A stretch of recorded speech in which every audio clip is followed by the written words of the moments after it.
Just an FYI, it's they, them now. That's all. Please enjoy. I don't know what I'm supposed to say. That's the update. Thanks so much for following along. You can learn more about that on my Instagram, I guess. But I took the plunge. I was very scared.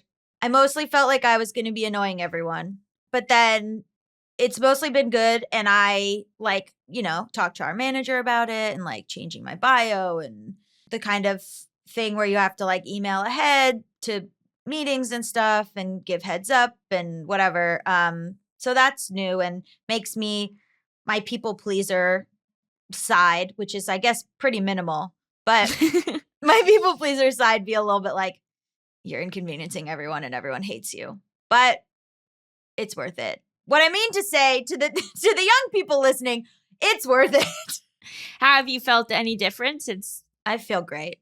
That's great. I feel great. I feel really great because it's really hard to feel like you're being perceived incorrectly by everybody. I didn't realize how much it was affecting me to have this in my heart and not be living it.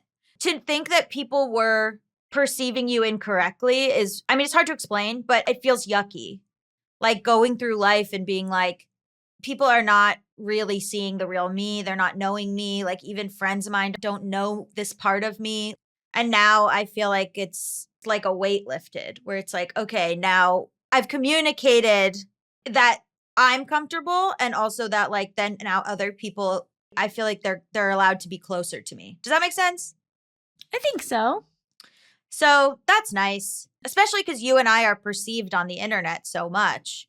All we do is be perceived. We're perceived every day.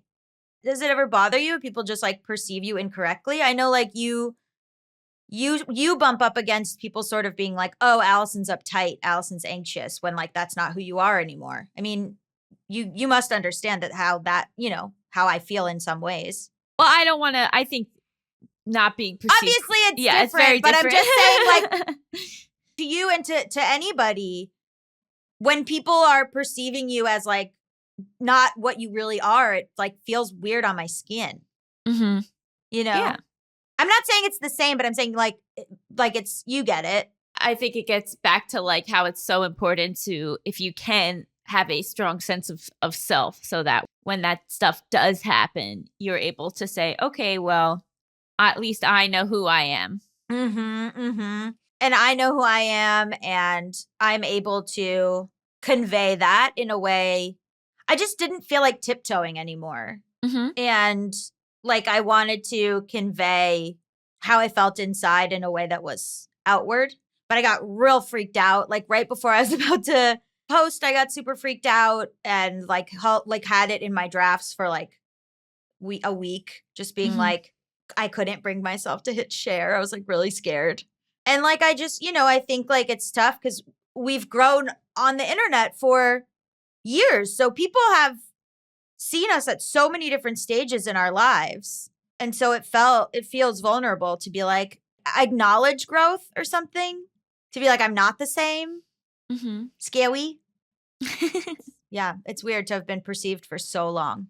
I think there's maybe a false assumption that people who write about their lives or who people who share their lives are always going to stay the same version or are always the same level of self-aware, and that they're not also on the journey that everybody else is on. That's very true. I was worried, basically, I talked about this in the episode of Gender Reveal that I did, a podcast called Gender Reveal with Tuck Woodstock, former JBU guest Tuck Woodstock, which you can go listen to their episode. And I was just worried about alienating fans who came to me to be oh, I'm also a bisexual cis woman, and that's you're relatable to me in that way or whatever. So I was oh, I'm gonna lose those people. Some of them messaged me, shout out to you guys, messaged me, and they were you're underestimating how many of us are also now non-binary. You're underestimating the journey that the fans are also on, which is true. I was doing the same thing to them that they were doing to me, so God bless you. I don't think that you need to be on the same journey as somebody to learn and feel seen in their story.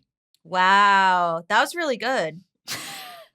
But I just think that a lot of times it's not so much the specifics, it's the vulnerability that people relate to, because everyone's life is going to be different. Whoa. That was really good. Oh, thank you. Put on a t-shirt. Yeah, you writing a book or something? Yeah, I got to tell my editor I have to add that. Have we finalized the cover? Ah! No. Are you allowed to say what it's called or no? The title is still not even final. Okay, well, Allison has a book that will be coming out. It will be called something. It will have a cover. Oh boy, get ready for it. Just between